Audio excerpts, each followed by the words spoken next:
बिस्मिल्लाहिर्रहमानिर्रहीम। आज का जो हमारा टॉपिक है जी ये है शॉर्ट क्वेश्चन के हवाले से। और इसमें यह है कि तीन ही सवाल हैं यहाँ पे जो स्क्रीन पर आप देख रहे हैं। और पोएम है हमारी पे जो हम पहले पढ़ चुके हैं, गॉड्स एट्रीब्यूट्स, जिसको लिखा है जलालुद्दीन रूमी ने। तो आइए हम इसको शुरू कर लेते हैं। पहला क्वेश्चन है कि how many attributes are mention in the poem. नज़म में कितने एट्रीब्यूट्स जो हैं वो मेंशन किए गए हैं, यानी in fact the attributes of gods are mention. 3 attributes of God are mentioned in the poem.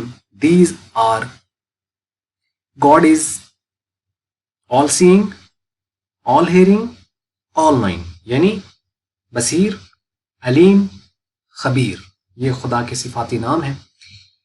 और दूसरा क्वेश्चन है कि what makes one scared of sinning, यानी गुनाह से खौफ पैदा करता है, क्या चीज़ पैदा करती है।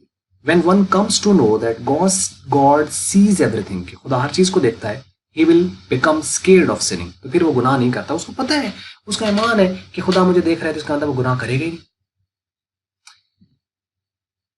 तीसरा क्वेश्चन है what are the effects of the attributes of god, खुदा की जो खुसूसियात उसके असरात क्या असर होते हैं।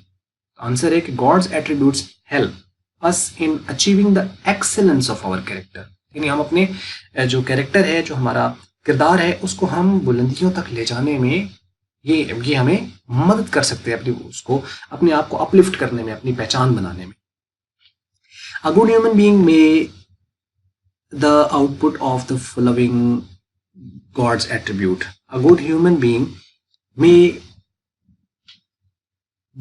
The output by the following. नहीं, यहाँ पे कुछ थोड़ा सा मेरे ख्याल में कुछ इशू है, एक मिनट में आपको बताता हूँ।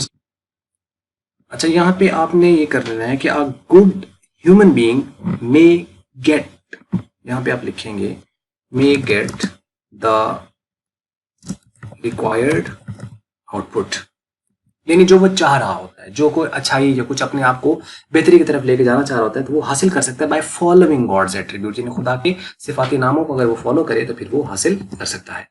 नहीं जी, ये थी एक वीडियो, और अगर आपको अच्छी लगी तो आप इसको लाइक कर लें, अगर अच्छी नहीं लगी तो इसको कर लें डिसलाइक। और वीडियो देखने का आपका शुक्रिया।